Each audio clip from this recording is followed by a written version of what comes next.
So, hello from OER17 to the future. We have 3 talks scheduled now, and the first one will be by Timothy Reed. He's from UNED Spain, and he will talk about Moonlight, MOOC on inclusion, but I won't give this talk. He will, so please give a warm welcome to Timothy Reed. Thank you very much. And thank you very much for resisting the coffee break to be here for the start. Okay, so as the title says, I'm going to talk about the Moonlight project, which is an Erasmus Plus project we started at the end of last year, particularly focusing on the social inclusion and employability of refugees. You've got the acronym there in the project reference. And taking part in this project, we've got partners from 7 universities, 6 European universities, and a UK one as well. And really, UNED, for those of you who don't know the university, we've been around for almost 50 years now. We've got a long history of working with people with discapacities and prisoners, so it seems like a natural extension to move into this area. And really, the data about the refugee situation, at least the last information I have from 2015, made it seem like a particular area that was worthy of our attention. And I think of some of the data I could present you, the idea that there's 24 people a minute were being forced to move away from their home for reasons of natural disasters or war, made it something that was really needed, a problem that needed to be solved, or should we say a process that needed to be attended to. We don't want to use the word problem. And I think if we pay a particular attention to the aspect of education, then this information is even more poignant. For example, that refugee children are 5 times more likely to be out of formal schooling than their standard counterparts. 91% of children are in primary education in comparison to only 50% of refugees. That's 84% of adolescents in secondary education in comparison to 22% of refugees. 34% of youth in universities and only 1% of refugees. So in total, we're talking somewhere in the region of about 300 million youth not in any form of education, which really seems to be a great waste of a very productive part of their lives.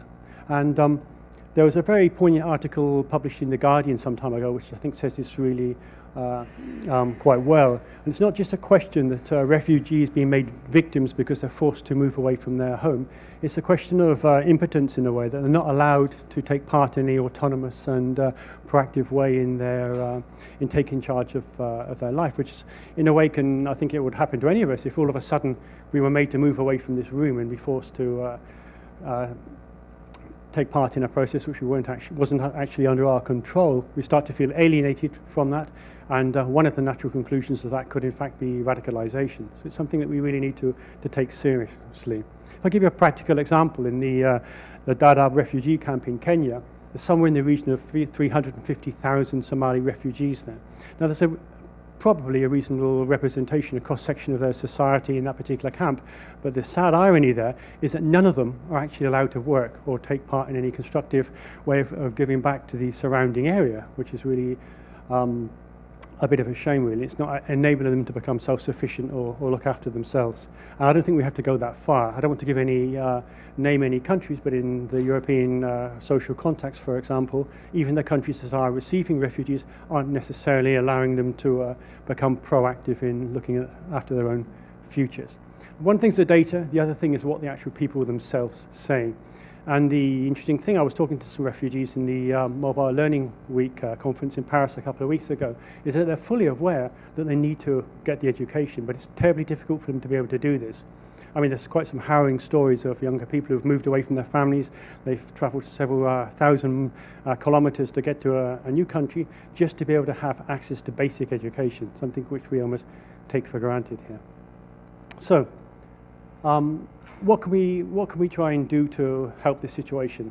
And I think something interesting was said by Ralph Gruner, the UNHCR representative for France in this conference, and that is that the majority, more than 90% of refugees that are in cities or close to cities, have access to or covered by 2G or 3G networks. So if we could somehow combine this with mobile technology and open educational resources, then maybe, just maybe, we might be able to find some way of helping them to take an active control of their own learning process. And I think we've seen these sorts of pictures in the media and on the newspapers that the mobile devices are really quite an important resource for refugees, and also a tool they can use in many different aspects of their life and education, and therefore can become part of this solution. But unfortunately, the situations are very difficult. If it were just so easy as putting some open educational resources, which could be deployed in a flexible way on mobile devices, then this has already been done to some extent. Why don't we have this solution already available? And the answer to that question, although it's partially open, and I'll leave it for you to think about, is that there are problems at all different kinds of levels. I mean, political problems, for example. This is what I was mentioning before, that a lot of refugees aren't able to access the resources they required. In fact, in one particular country that I don't want to name, that even if the refugees manage to travel the large distances and get there, they're not allowed to have access to the educational resources, even if they're open, until they have permission to live there. You know what I'm talking about. And it's catch-22. You need to have the basic language skills to be able to live and work. You can't live and work until you've got permission to live there. You go around in a circle and go nowhere. And I think this fits in quite nicely to some of the other things that we've heard in the conference yesterday. The idea that the way a lot of the mobile open social learning is actually set up is typically done for Western Europeans, and it doesn't take into account the way that people from a more Middle Eastern perspective and background would actually want to work with these resources, and that's actually something that I think we need to take into account, especially when we're trying to work on mobile pedagogy, to include these social and cultural aspects. Okay, now, as I said before, a lot of projects have actually been undertaken. The results are quite promising, not just for the fortunate few refugees that are living in city areas. I've seen examples of mobile network kits, which are small boxes which can run off a car battery and extend a Wi-Fi over a refugee camp. Some stuff's been doing on that. But what we're really trying to do in this project is to build upon these sorts of projects and attack the questions in a different and more top-down and bottom-up way. So if I can now just basically talk about what we're trying to do in the project. The first thing is that there are lots of opportunities. There's lots of good work being done with the massive open online courses. There's the Kirin University, for example, in Germany, which I think is a really good example. Companies like Coursera have announced a little while ago that they're starting new initiatives specifically targeting the refugees. But the difficulty is, in the first place, getting the information to the refugees. I mean, this is analogous to the situation that some years ago when I used to research into mobile language learning or online language learning. If you go into Google, for example, and you search for second language resources, there's millions of them on there, all sorts of different text recordings, videos, interactive activities. So the question is, if all this content and activities are there, why don't people speak the language any better? And the problem is that it really does need to be structured. You need to have a top-down pedagogic model, and the people need to know how to engage in an active way with these resources. That's one of the questions. That's something else we want to look into. And the other thing, as I said before, is the political problems. There are political problems. I mean, we're trying to attack these from a bottom-up perspective in the sense of going to the universities and talking to them, because a lot of European universities do offer certification for their MOOCs. But the problem is with this certification is that you have to pay for it. So you can negotiate, you can go along and say, look, we've got this problem here, the refugees need our help. Will you offer this sort of certification for free? And in a lot of cases you can do that. But in the best case scenario, you can get a particular university to certify its own MOOC content to enable refugee students to do their own studies. That's just not enough. We need cross-institution, cross-country scenarios. And that's a lot harder. And you can say, okay, we'll do it from a top-down perspective. We'll go and talk to politicians and try and negotiate it that way. Well, I've done that as well, and that's not necessarily successful. Back in 2012, when we were getting the MOOC initiatives running in Spain, I went to try to speak to the Minister of Education to apply this as a general way of providing professional training for people. And obviously one doesn't get to speak to the minister, you speak to a sub-secretary of state, but anyway, it's someone in the political hierarchy. And you have this conversation, and they say, this seems like quite a good idea. We've got a high percentage of unemployed people, we've got the technology, we've got the MOOCs, why don't we give them basic skill training, which will make them more employable, and then when we come out of the crisis, they'll be very ready to actually take the jobs. Unfortunately, nothing came out of it. It's very, very difficult. It's like moving really large stones when you're trying to push them along a beach, for example. So the approach we're trying in this project, which is different, is trying to make use of the fact that, in a way, politics is a bit like nuclear physics. What you really need to get is critical mass. If you haven't got critical mass, you don't get the chain reaction. And that's what we're trying to do now. We're trying to contact with lots of networks, with lots of groups, get them all moving in the same direction. And then we've got sufficient voices to make the complaints heard. It's the time to then try and produce political change, which is, in a way, is why I'm here to talk to you about this, this project today. At the same time, we're trying to scaffold the learning and the MOOCs to make them deploy better on mobile devices, specifically for audiences who are not Western Europeans, and also try and do some cost-benefit analysis to make the whole issue of interest to the different institutions and players in this question. We're specifically focusing on language learning and business skills. I think obviously if you don't dominate a language, at least maybe a high B1, B2, possibly more in a country, you've really got very little chance of proper social integration.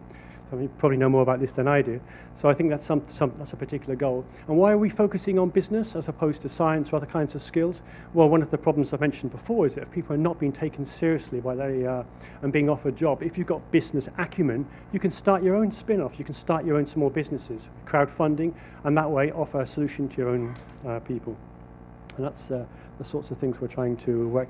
We've been working in language MOOCs for some considerable time, so it seems like a natural extension in this particular area, and also making use of CLIL. There's a lot of CLIL. It's quite a popular way of teaching languages. So what we're thinking about this is it possible to actually scaffold CLIL for refugees in a MOOC context and make it a particularly effective means or vehicle for them to learn. Where are we at the moment? Before we start talking and we start preaching, we want to listen, we want to understand. And there's an incredibly large number of refugee support groups and networks, people who've been working for decades or more with these refugees, and we really think that we need to talk to these people. So we're getting in this particular month, in the timing of the project, we're talking to them, we're having interviews, we want to listen to them to find out what they think about is the correct way to put all these pieces together in the most effective way. And we're hoping to actually channel our initiative via these groups to give them the power, if you like, and not try and work directly with the refugees, because then we just become another cog in the wheel. So that's basically what I wanted to say about the project. It's more of a show and tell than come along with results, because we started just a little time ago. If there's anyone who's interested in taking part in the project and who would like to just be kept informed, then please ask now or afterwards. Thank you very much.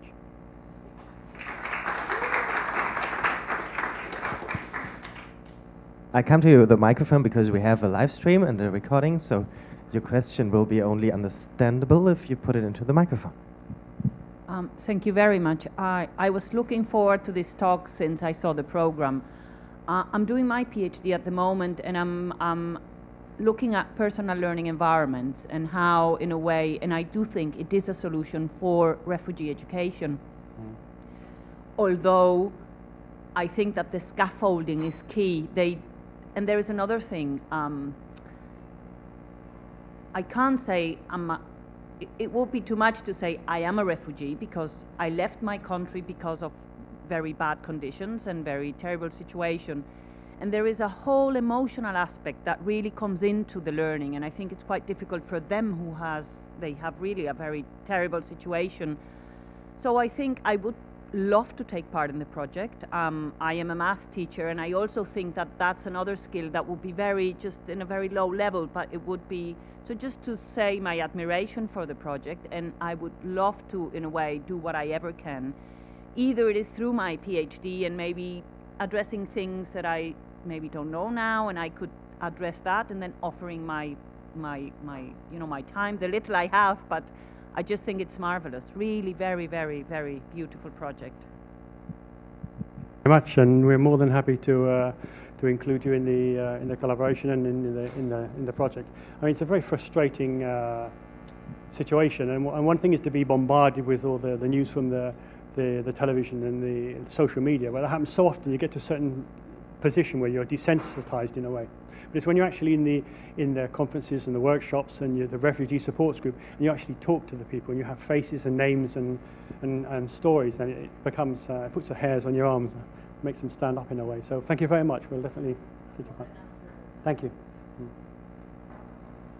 There, I agree, that was really interesting and a brilliant project you're doing. Can you just clarify again? You told us the aims, but what exactly is the project doing? Are you working with MOOC providers to get them to make their MOOCs more accessible and more sort of targeted towards that audience, or are you working with universities that might later recognize credits obtained from the MOOCs, or what's your actual focus of activity?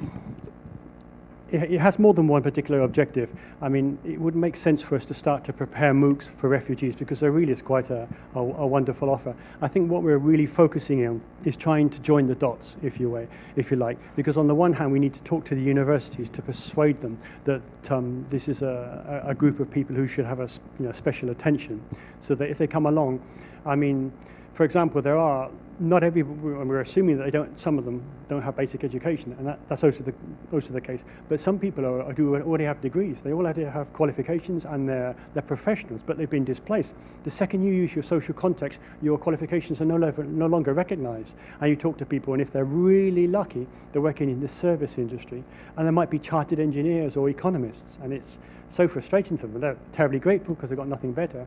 So it's trying to address all the particular questions. And as I said before, the experience we've had from trying to do this just with MOOCs back in 2012 when it was getting off the ground is that you can't just try and change the particular level. If you just got from a bottom-up level, for example, you only address the teachers, for example, then the teachers might be on board, but their institutions might not be on board. And even if they are, the local government won't be. And you've got the national governments and the European government. And I think it is the case in some of the CNHCR, for example. They make a lot of recommendations, and sometimes it's speaking to deaf people, the message doesn't really get through. So I think you need to find the appropriate approach for the different levels, and I think that's what we're trying to do. I think it's why we got the funding.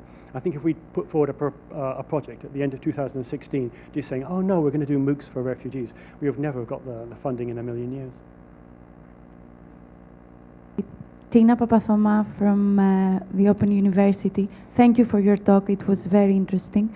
I just wanted to say that if I can help with your next step with the interviews, I come from Greece originally, and I will be there in the summer. And I have some connections with some youth camps, and I know people who work there. So if I could help with this and interview some people, because I'm doing qualitative research as well in MOOCs, but I have interviewed educators really, I would be happy to help. We will find the way with the language and all that. I can contact you later. Thank you very much. I know that they're doing some very interesting things in Greece and giving some wonderful support. In fact, I've got a friend who's a psychologist, and as voluntary work, she's working in the camps there, trying to counsel the people. But it's really hard because, of course, when you're talking one-on-one, you're saying, but isn't this really difficult, really tough trying to counsel people? Because how can you really make them feel better about their circumstances when the circumstances really are very, very difficult? It's like saying, when you're in a lake up to your neck with water full of crocodiles, it's hard to admire the view. I mean, the whole social context in which they're in is really, really difficult. Even something as basic as the camps. I mean, I've seen, for example, I've been inside of one of these refugee tents, and you look at it and you think, oh, that's not quite so bad. But you're role-playing being there maybe a week or 2 weeks. But some people are in these tents for 20 years. I mean, some children born, live, and die their entire lives there. So, I mean, it's really difficult. So thank you very much. We'll count on that. Okay. Thank you again, Timothy Reed.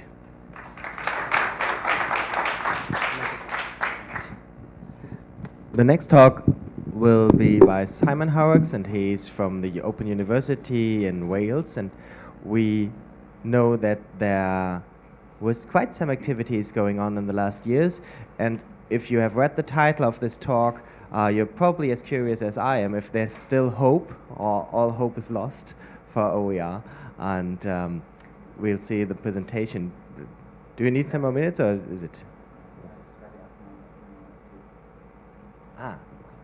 It's online.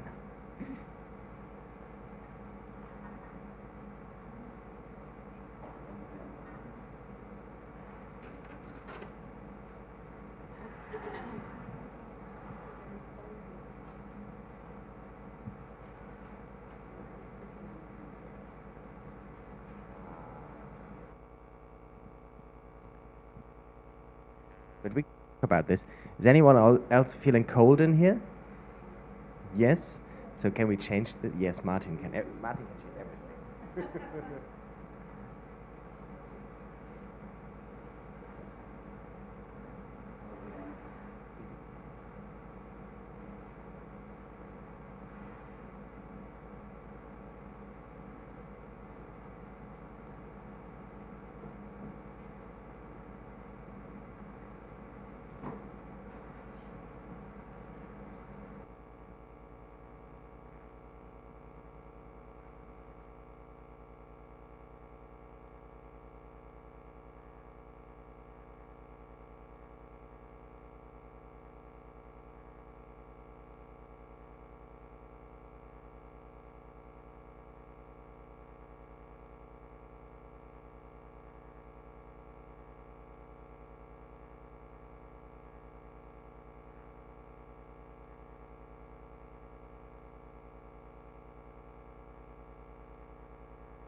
Okay.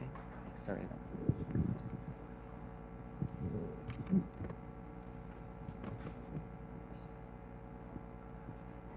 Okay, sorry for the slight delay.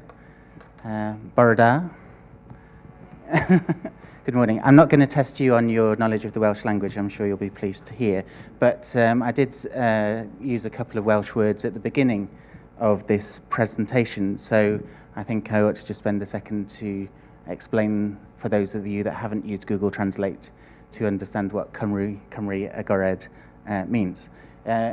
It is just simply, is Wales open? So agored is the Welsh word for open, and you can see it here represented on a lovely piece of Welsh slate, which is actually a stand which is in the Open University in Wales office. And I think that this piece of slate is actually quite an interesting symbol in lots of ways, not least for containing the word agored, open, because it starts to kind of help us to tell a story. And what I really want to do today is to try and tell you a story about open education in a national setting, the national setting of Wales. I realise that in some ways that requires people to have an understanding of that nation and some of the aspects of it, but I'm not going to give you too much of a potted history. But when I was putting the talk together, I did actually think, how do you begin to tell a story on a national level? And I think that I'm very conscious of some of the things that Maha was saying in her keynote yesterday about the power of who has the, if you like, the power, the authority, the position, the privilege to tell stories. And I think that that's something which I'm very mindful of as I go through. I'm also mindful of my own academic background, because I used to be a lecturer in a past life in film studies, and I used to teach what is called rather ludicrously world cinema, which basically means anything other than Hollywood and mainstream European cinema. And my main interests were in Southeast Asian cinema, and one of the things I used to teach was Japanese cinema. And there's a very famous film by the famous Japanese director Akira Kurosawa called Rashomon. Does anybody know the film Rashomon? The thing that people most know about Rashomon is the fact that it is actually a story that's told from 4 different perspectives. And the story is mediated very much from the individual perspective of the storyteller. And, you know, I'm very conscious that, you know, the story I'm telling you today is very much from my perspective. And in fact, you know, I've seen at least one other person in the audience who may have a different story to tell in relation to Wales's history and recently in relation to open education. And I may ask you a question, Tom, if that's all right, as we go on a bit later into the conversation. But when we're thinking about how you tell a national story, particularly a story about national education, I think that there are lots of places you can start. I think you do need an understanding of the actual nation itself, and I think that the slate, it's not particularly well represented on the picture, does give you a bit of a clue to what's really significant, I think, about the story of open education in Wales, because it tells a story of a country which used to have a very proud history in terms of industrial culture, and was recognised around the world for some of the things that came out of Wales, slate being one of them. But it's also a story in more recent times, in the 20th century, of deindustrialisation and of a very, very significant change in the country, and indeed the economy, and the need, if you like, for education to help to support a different future for the people of Wales. But that's just one way of telling a story. I think that when we tell a story about national education in Wales, one of the things that we absolutely have to focus on are institutions. And institutions in different forms play a vital role in the open education story in Wales. I'm going to mention some of these more specifically in terms of their role in a second, but I'll just quickly give you an idea of why they're significant.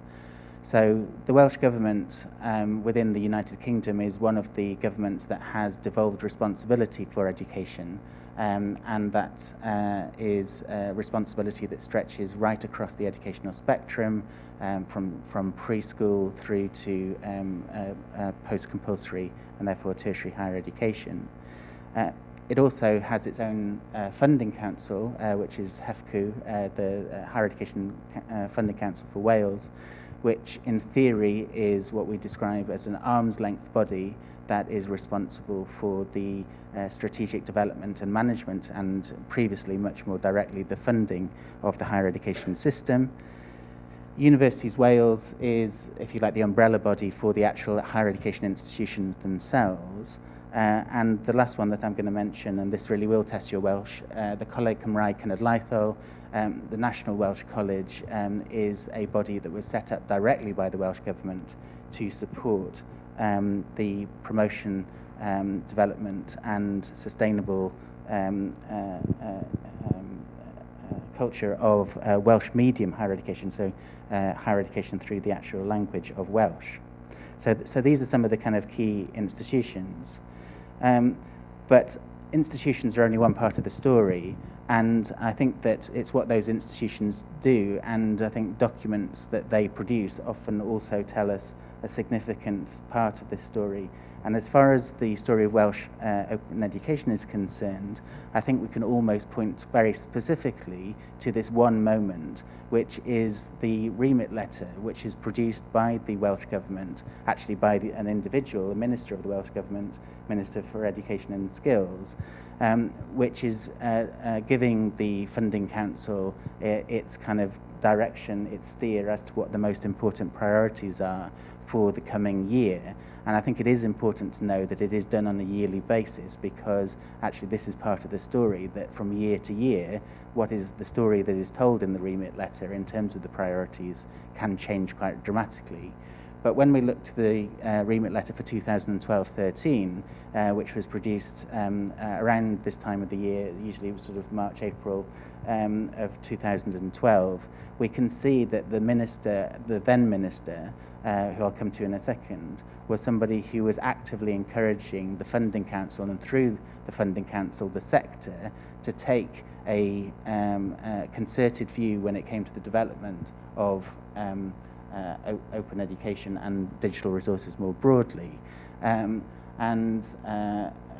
this point, you can see that the story was that, in his opinion at least, the Welsh higher education sector was not necessarily moving forward as much as it might do. I do, though, want to briefly introduce the two main protagonists that I'm going to talk about in a bit more detail now in the story. On the left-hand side, you have the actual Minister for Education and Skills, Leighton Andrews, who wrote that letter. Leighton has been a very kind of key figure in the story of Welsh higher education for a number of different reasons.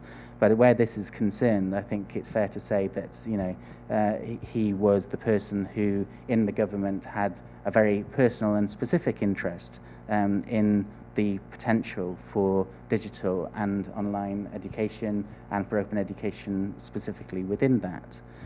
But he did not have, if you like, the opportunity to do anything. So he could instruct, he could encourage, and he could influence.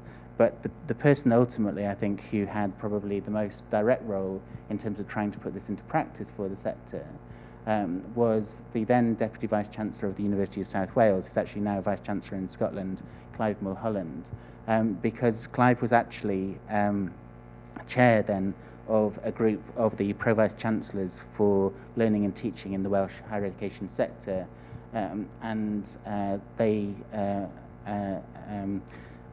were the institutions, who, if you like, who actually had the opportunity to put some of this into practice. So if we look at the actual developments themselves, what's quite interesting is that there were a number of different tracks that were being taken at the same time. So on the one hand, although the minister had instructed HEFCU, and then through HEFCU the institutions, to take responsibility for this development. In one respect, I think it could be described that he decided that this was too important and something that he wanted to personally guide, and therefore he established what was known as the Online Digital Working Group, and that led later in 2014 to a publication of a very significant report, a government-sponsored report. But at the same time, we had the Welsh Open Education Declaration of Intent, which was something that came from the institutions and not from the government. Now, this is something which ultimately, I think, demonstrates that although you may have a number of different constituencies in the Welsh higher education sector working towards the same purpose, there isn't necessarily the coherence and the coordination that you require to have genuinely kind of strategic change. Just there you can see the images of the two main outputs of this. So on the one hand, you had the big report from the government, and on the other hand, you had a project called OER Wales Cymru.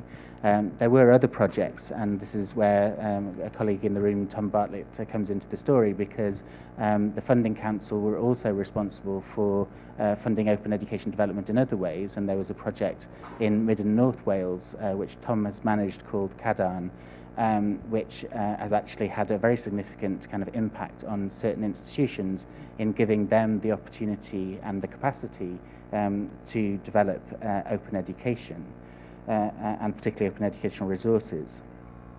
Sorry, I've jumped ahead too quickly there. Conscious that I need to bring this to a bit of a close, I titled this story, Wales Opened the Door to Open Education but Hasn't Walked Through. I think that's maybe a little bit harsh in some ways. I think that the work of Tom and other colleagues means that maybe we put one foot through the door, but what we haven't done, I think, is in any way established a sustainable and long-term kind of commitment to open educational culture, and I think that's for a number of reasons. And I think it shows you, in a sense, somehow how fragile some of these developments can be. One of the biggest kind of shifts, I think, for us was the fact that we had a change in minister just as the momentum was building in Wales. And the minister that followed, and if I go back the previous slide, there is a kind of ironic sort of timing that in March of 2014, we have the publication of this very substantial report saying what the opportunities for open education and online education might be, but at the same time we have the next iteration of the remit letter from the government which doesn't mention open education at all. And this is because that remit letter was written by a new minister who didn't have the same shared interest in that field. Ironically, it did make a comeback the year afterwards, and I think it made this is where I suppose if you talk about this as a story, I have a minor credit in this story myself, because I was actually in a conversation with the Chief Civil Servant for Higher Education in Wales at a meeting a month before the remit letter was written in 2015, and I mentioned that OER17 was about to happen in Wales, and then surprise, surprise, a small reference appeared to it in the remit letter a month later. But I suppose what I'm just trying to suggest here is that although there have been some very sort of positive early developments and some kind of good intentions both on the part of the government and of institutions, we haven't actually managed to achieve anything that you might call a firm foundation. I'm conscious that I'm kind of out of time, so I'm just going to finish off with one point, which is that really I think that there is still very significant potential for open education on a national basis, and particularly within the context of the higher education context in Wales. And I think that this probably rests in two main areas for me, which are things that ironically were covered in the original Declaration of Intent. And I think sometimes we forget. We don't choose to look back at the beginning of the story to remind ourselves of the things which are actually important. So these two areas, which are effectively what you might call the widening access agenda and the Welsh medium agenda, are two things which are absolute constants in the higher education system in Wales, and they are absolute constants in terms of the government priorities that you see in the remit letter. And for different reasons, I think open education can play a very significant part in supporting both of those. Now, if we can actually almost turn things around, and rather than put the focus on open education and online as a thing in itself, but actually as something that can support these other initiatives, I think there's a very real opportunity for Wales to embed and to build on the good work that was done 2-3 years ago. But otherwise, I think there is a real danger that we might actually lose the momentum completely, and I think that means that the story probably will end up with the door closing on open education. Now, I don't want to end on a negative note. I genuinely believe that there is opportunity there, and I think that I'd be interested to hear if people have any ideas on how, in a national basis, I'm looking at Lorna in particular, you might be able to sort of really develop that sustainable commitment to and kind of infrastructure for open education. Diolch yn fawr. Thank you very much. So I hate to be the bad guy as the timekeeper. Yes, maybe we can do just one short question, and who am I to decide if?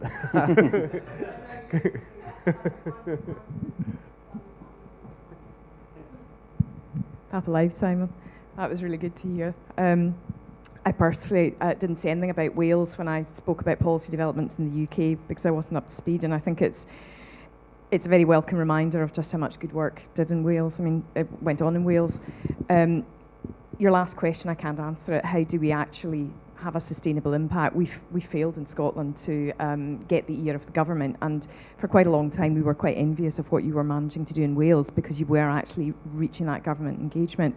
But I think maybe, if there's one point that we can sort of hold on to in all this is that there is still so much going on, and it's going on in our universities and our public institutions, and I think the work that's going on in the National Library of Wales around the Wikimedians in residence has been really inspiring, and I don't know if we can maybe use that as a platform to try and engage government again. So I think, like Scotland, we might not have got the policy at government level, we might not have the ear of the ministers, but there's still so much going on, and I think it's really important that we keep telling these stories and we keep remembering where they started. So thank you very much. That's a good question or good commentary to end this. really, really sorry, but I apologize for going over, yeah. Thanks. we have to go on. Thanks again, Simon. This is Nikolai van der Voort, and he has tackled the question of OER governance as a wicked problem. And I learned preparing this session that a wicked problem is really a technical term. And it's interesting when it comes to OER governance, which he has some experiences in healthcare. And I think he has 2 talks, one now and one the slot after this. So if you're interested, you can do the second part with him today. Very much looking forward to your talk, Nikolai. Stage is yours.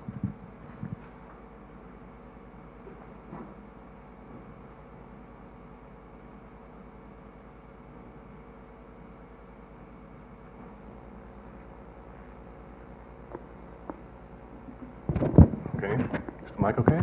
Right. So, implementing governance for open education in healthcare, can we see that as a wicked problem? I am a senior consultant at University of Nijmegen at the Radboud University Medical Center. I'm also a member of the Dutch Special Interest Group of Open Education, and I'm a PhD researcher also connected to the GoGN network. I can really recommend it if you are doing a PhD or know someone.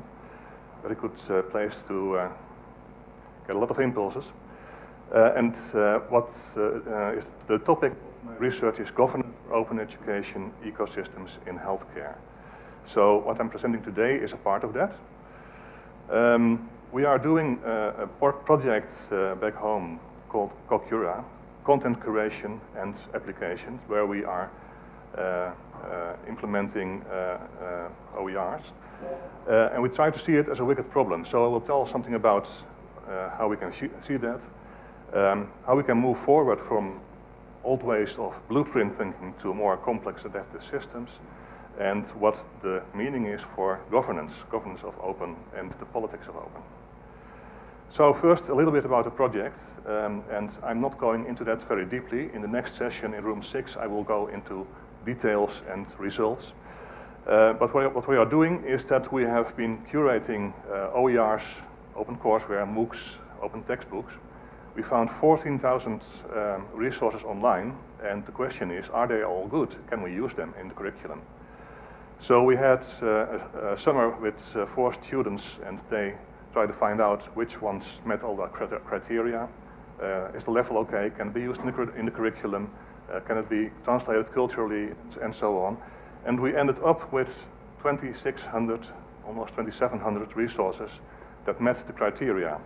So there's a lot of non-usable OERs out there, and for teachers it is really nice not to have to, go into the jungle and find out themselves what is really usable.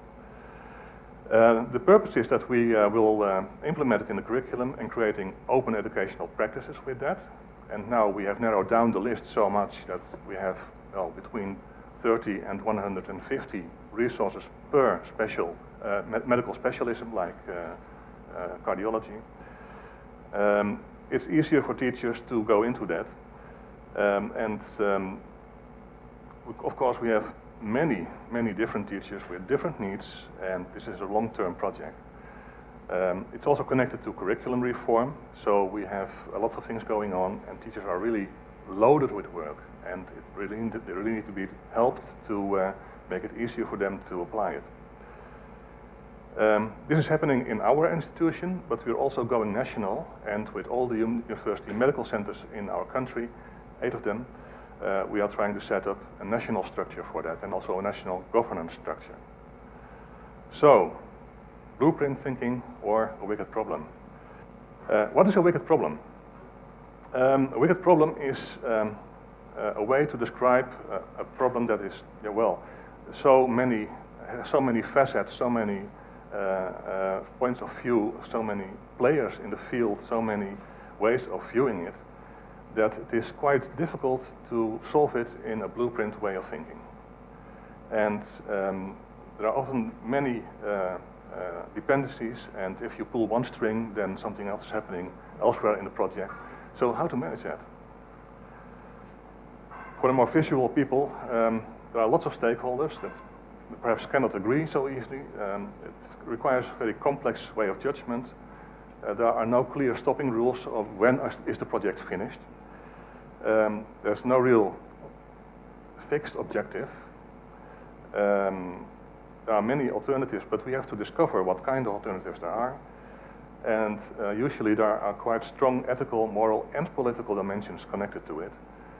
So it's quite difficult to find out what is the best way to go. You have to really let it emerge. So if you want to move from the old way of thinking, of solving projects, which we are all used to, I mean, when you want to have a project funded, you have to write a proposal, and you have to fill in all the details.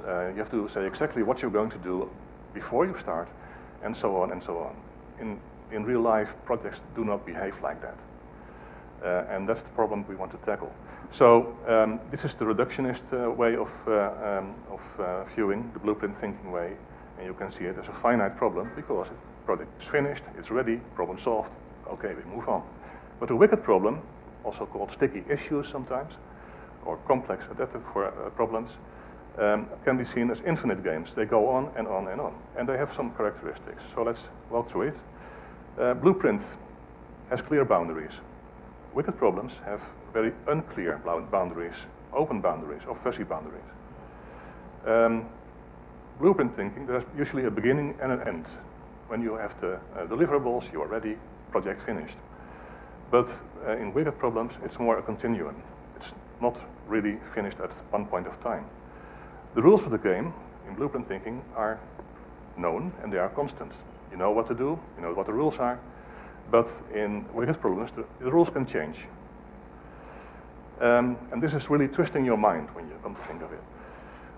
In blueprint thinking, you have known players, you have a team with members in it, you know what you have to do, you even know who your opponents are. But in a wicked problem, everybody is playing and new players can join the field anytime. There's a single measure of success. If you have your deliverables, project is finished. But in a wicked problem, success can have many forms. In blueprint thinking, you have to provide expertise, but in a wicked problem, you have to ask questions in an inquiry mode, and you have to keep focused on asking questions, and being curious. In blueprint thinking, you have to give the right answer. There's one solution that's the best.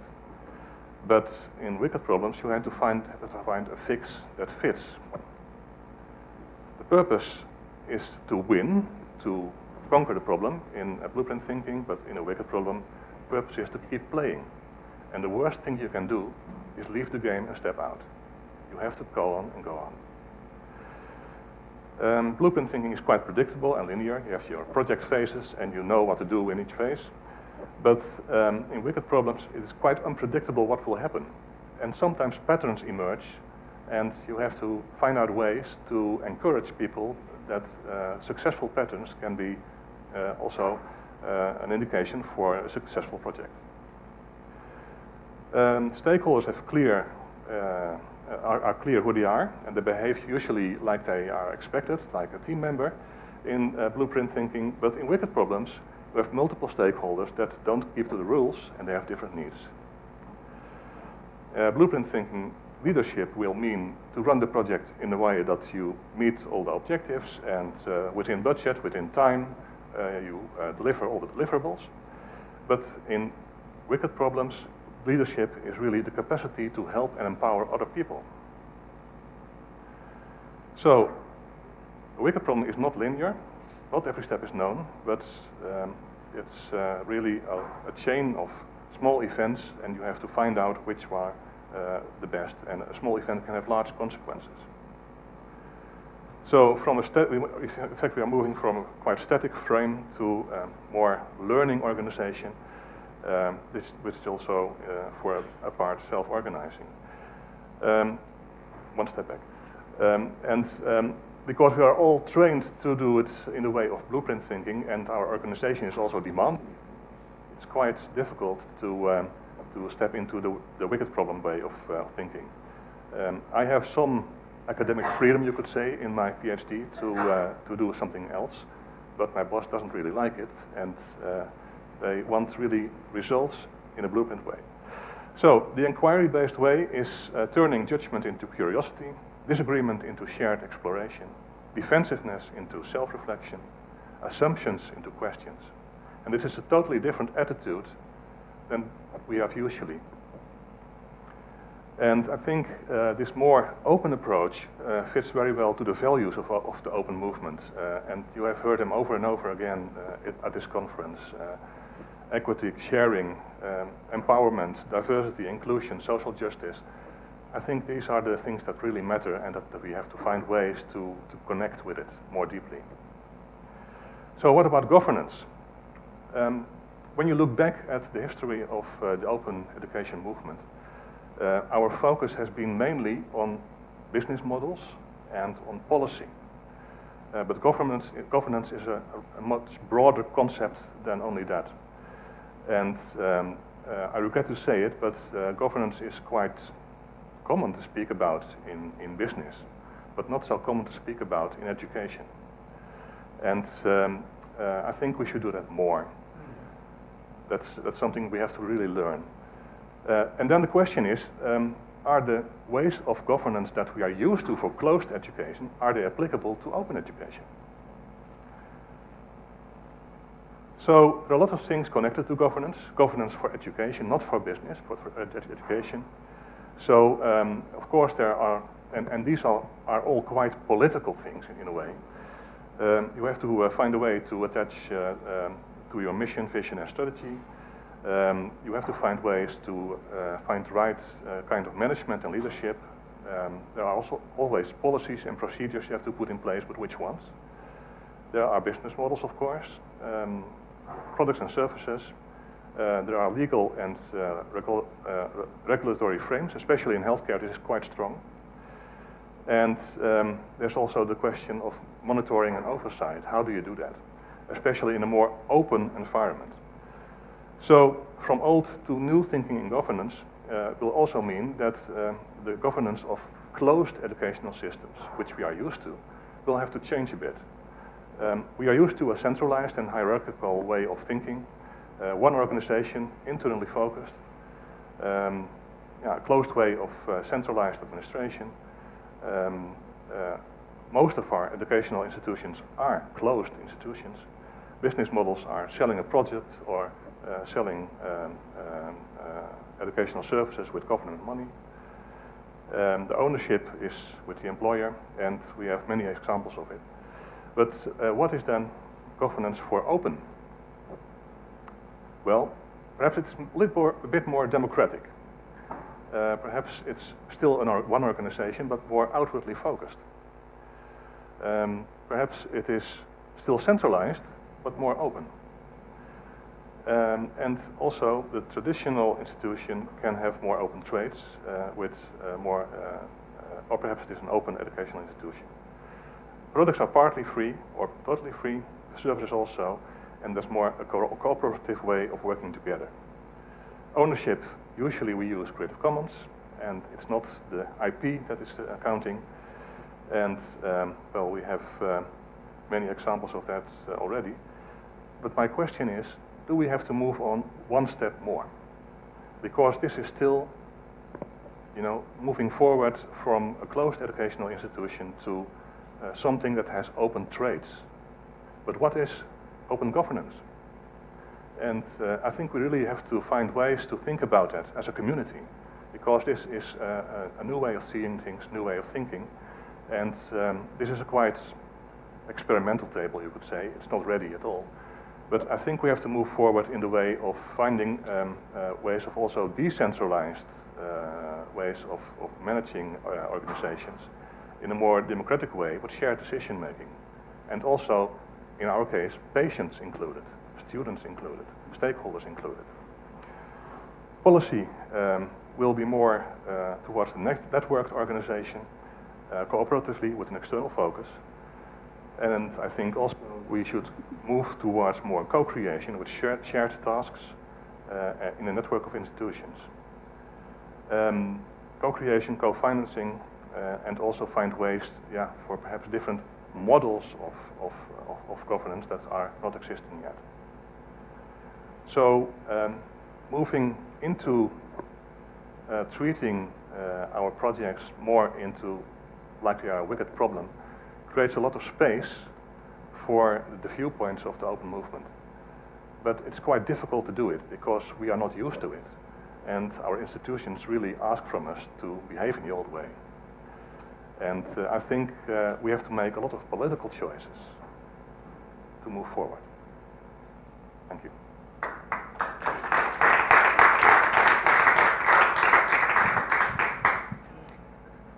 Questions, comments, yes. Thank you for inspiring contribution. I'm sorry I was following only part of your speech, but I'm wondering how certification could be part of this transition, let's say, because I'm actually I agree a lot with your, I think is your opinion, your thinking. Competencies and representation, so political way of making decision and competence-based decision are at this moment crucial. They are interacting very deeply, and we have to study this. Now, going back to the institutions, universities, and how could they be supported by a system of credentials, of open, for instance, open badges, open credentials, open certification? Do you think there is a place in it to make this transition, or am I wrong? Am I out of your way? Very good question, thank you. I agree, this is a very important issue, and I think we are only at the beginning of finding out what we can do different.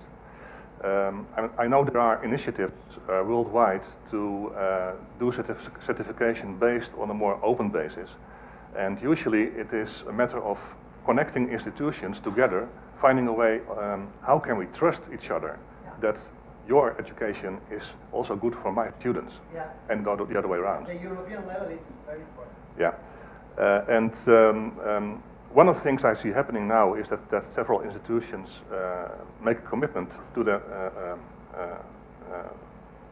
consortium of institutions saying, well, we know that you deliver quality, we know that you are as good as we are, so we can trust that if one of our students comes to you and is doing a course, we can give points for it. I think that's one of the ways to do that, but I think we have to really find out about other ways as well. Yeah. I'm just saying that I'm working in subjects in a university.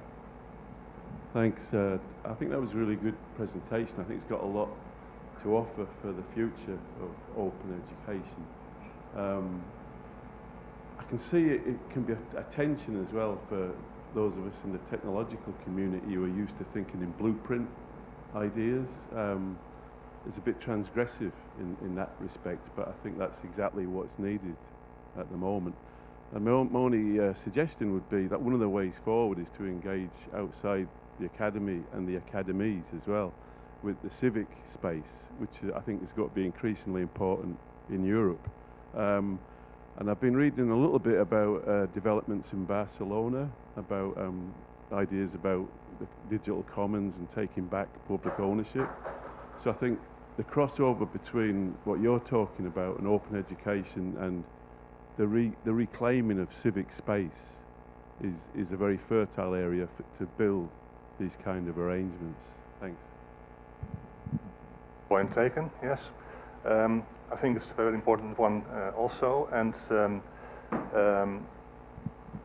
seeing education not as stopping when you leave university, but it's going on also in the professional life, and connecting with professional bodies, also in governance of education, is thinking one of the ways to open it up. Yeah. Nikolai, the way you've presented that shift, you've mainly focused on the sort of governance within an institution, not governance of the sector. So your sort of boundary judgments in systems terms, you know, you seem to have focused on the institutional rather than the sector or what might be a geographical nation or whatever. Because I wonder within this, you're ascribing a purpose to the governance implicitly but not explicitly. So is the purpose of the governance to ensure that the educational processes are appropriate, or is it also, or is it just to ensure that the educational outcomes are appropriate? Because I can see that depending on the level of governance and boundary you want to draw on it, you might have a different purpose. And of course, those are the things which might be in tension, because if the looking for governance across, say, within a country, within a region, there are different considerations from that institutional focus. You are very right about that. When I connected to our project that we are doing, we have 8 university medical centers with their own rules, their own set of rules. We have to comply with that. But on a national level, we are working together with the Dutch Association of Medical Education. And they have kind of adopted this project and want to play a role also in the national build-up of governance, which is on a totally different level. So we are working multi-level in a way, and it's quite difficult to find out what is for the national level and what is for the institutional level. And also because the needs are so different between institutions. Thanks again, Nikolai, and thanks everyone for coming, for our 3 speakers, and let's continue our discussions outside with coffee. Thanks.